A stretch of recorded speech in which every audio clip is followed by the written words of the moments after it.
Hi and hola para amigos. Experimental research in educational field provides valuable information. It's valuable since experiments allow us to see the relation between cause and effect. To conduct an experimental research, researchers need to use rigorous methods. There are some critical points to pay more attention. These are common threats to the validity of your study. I will present threats to internal validity of educational experiments. If you stick around until the end, you will explore not only the threats, but also how to minimize them. These pretty flamingos are excited to contribute to your research, but first, the intro.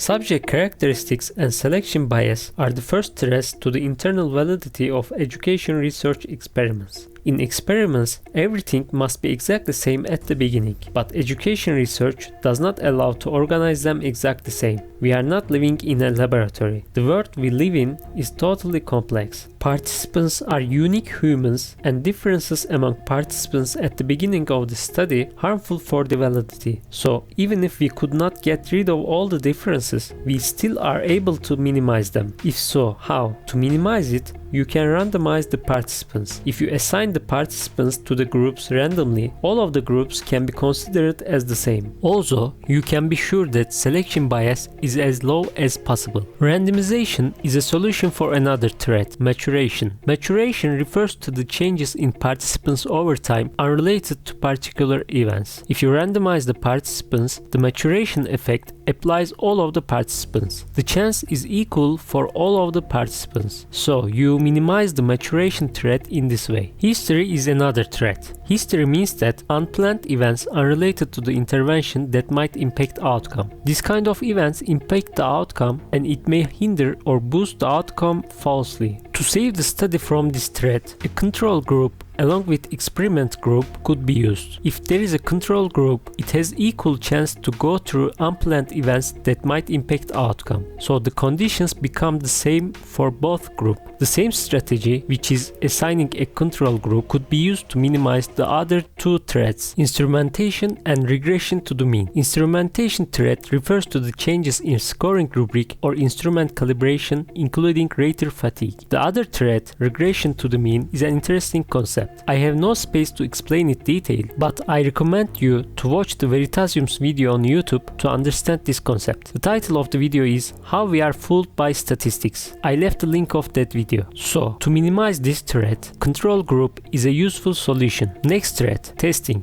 If you conduct a pretest, the participants would be familiar to the questions. Recall is a problem. So, the performance on the post-test could be biased. Addition to that, pretest could lead to stimulate learning to the test. Also increase awareness of the intent of the study. These are really important problems for experimental design. The solution is no pretest. If you don't conduct a pretest, all of these problems disappear. But if we don't carry out a pretest, how can we determine whether the participants improved themselves? By comparing the post-test performance of experiment group and control group. If we randomly assigned the participants to the groups at the beginning, we can assume that the two groups were equal at the initial conditions. So we can trust the comparison of the post-test performance of the two groups. Frankel and Wallen state that the randomized post-test only design is perhaps the best of all designs to use in an experimental study, provided there are at least 40 participants in each group.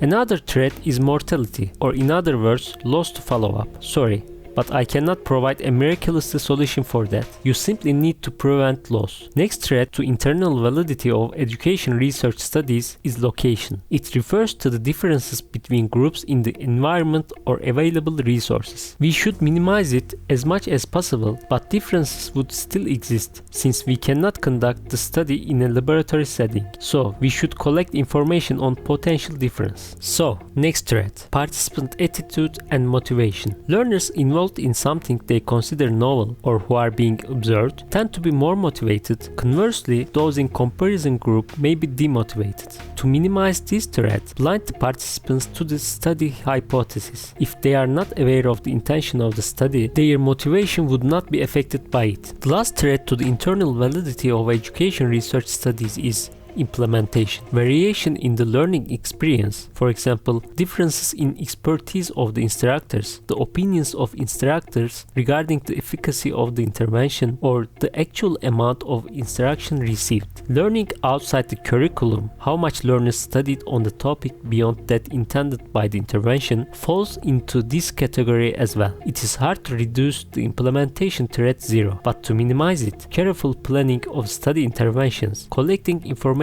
on actual experiences both within and without the study are among useful methods. As a summary, a comparison group can help mitigate many of these threats, but randomization is only required to control threats from selection and maturation. On the other hand, randomization cannot control for mortality, location, attitude, or implementation threats. Thus, the mere presence of randomization does not guarantee a study's validity. In addition to that, pretest must weaken the study design. If you learned something from this video, consider to like and subscribe. I left the source of the information, which is the article from Cook and Beckman, at the description below. See you and adios para amigos. And also, don't forget these flamingos.